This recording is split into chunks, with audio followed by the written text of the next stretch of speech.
Good afternoon. I'm hoping my sound will be working this time around.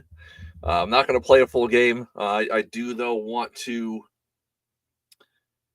talk a little bit about the defense and special teams touchdowns and how to use them properly. That might be the one part of the game, aside from the extra drive, extra and a half end of game, that might be the most confusing for some. And so let's start off by that. Okay. I just played a game here where the Colts defeated the Chargers in 95 by a score of 52-31. In the beginning of the game, I don't have, let me bring up the 95 season. The Colts had a kickoff return, and San Diego had both a kickoff and a punt return. So when you start the score sheet, it does have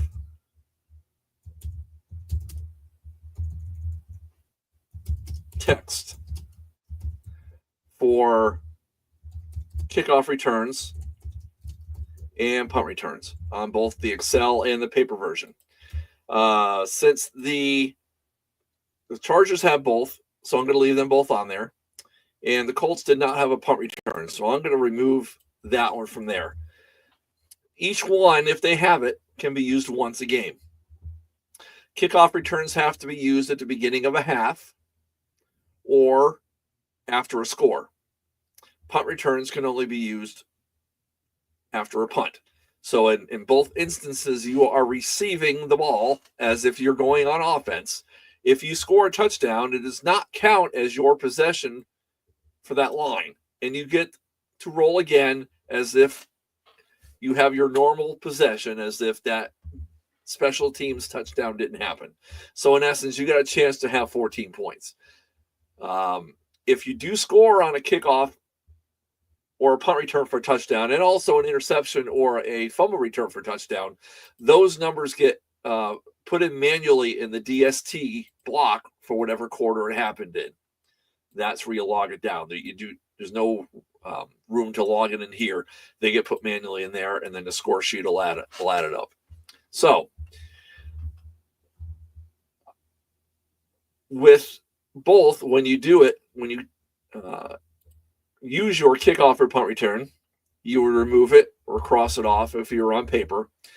But in each instance, you would roll first for the punt return or roll for the kickoff return if you have it. If it does not show the number on the card or the range on the card, you do not get the touchdown, and then you roll for your regular possession. If you get the touchdown, you get the 7 points or 6, depending on how the extra point goes, and then you get your regularly scheduled possession. So hopefully that clarifies things a little bit. And then at the end of each half, the second and fourth quarters, you roll for the extra drive first. If your extra drive is a no, your possession ends. You don't even roll for the ending half, ending game. Some teams have all for their extra drive, which means you don't even have to roll it. It's automatically assumed you're going to get the extra drive. It's an automatic, and then you would roll for the end of game, end of half stoppage.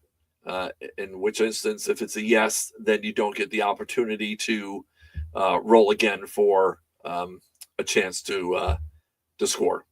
So that's how that works. I want to thank everyone.